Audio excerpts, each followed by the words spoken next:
तो आज अपन पढ़ने वाले हैं भारत का एक समान परिचय, इंडिया अ जनरल इंट्रोडक्शन।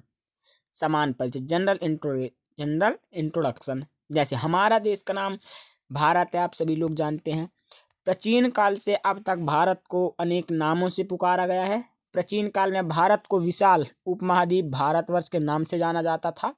संभवतः भारत का नामकरण ऋग्वैदिक काल के प्रमुख जन भरत के नाम पर किया गया था। सभी को याद रखना है, ये जो इसका भारत का जो नाम रखा गया था वह भरत के नाम पर रखा गया था, भारत। हाँ, अब वायु पुराण के एक अन्य संदर्भ में दुष्यंत और शांतनुका के पुत्र भारत का उल्लेख मिलता है, जिनके नाम पर भूभाग का नाम भारत पड़ा।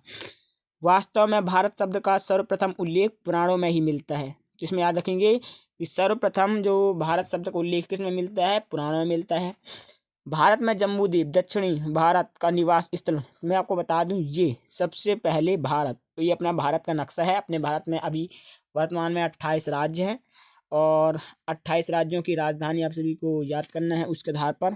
तो आकार एवं भौगोलिक अवस्थिति, तो अपन बात करें तो भारत का जो कुल क्षेत्रफल है 32,87,263 वर्ग किलोमीटर है। अपने भारत का जो पूरा, अपने भारत में जो ये 28 राज्य आ रहे हैं ना, ये भारत में 28 राज्य, ये इनका जो पूरा क्षेत्रफल है टोटल 32,87,263 वर्ग किलोमीटर है। तो एमपीएससी के लिए मैं लेके आ चुका हूँ इम्पोर्टेंट क्वेश्चन।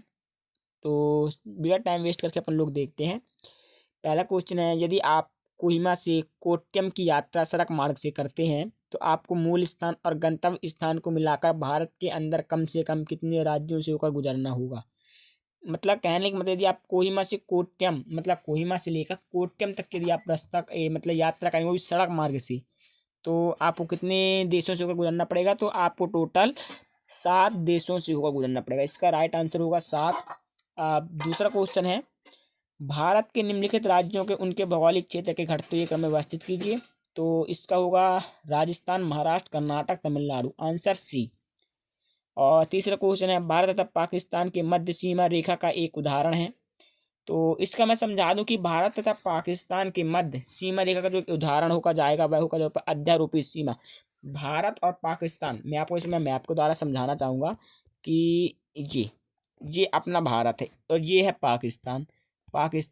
तो ये राज्य मतलब गुजरात, ये जो गांधीनगर है ना, इस साइड से ये सीमा गुजरती है ऐसे, और यहाँ तक की जो ये पूरी सीमा है, इस सीमा को आध्यारोपित, मतलब आधा कटा हुआ के हिसाब से आध्यारोपित सीमा के नाम से। तो इसका राइट आंसर होगा आपका क्या होगा, इसका राइट आंसर होगा आध्यारोपित।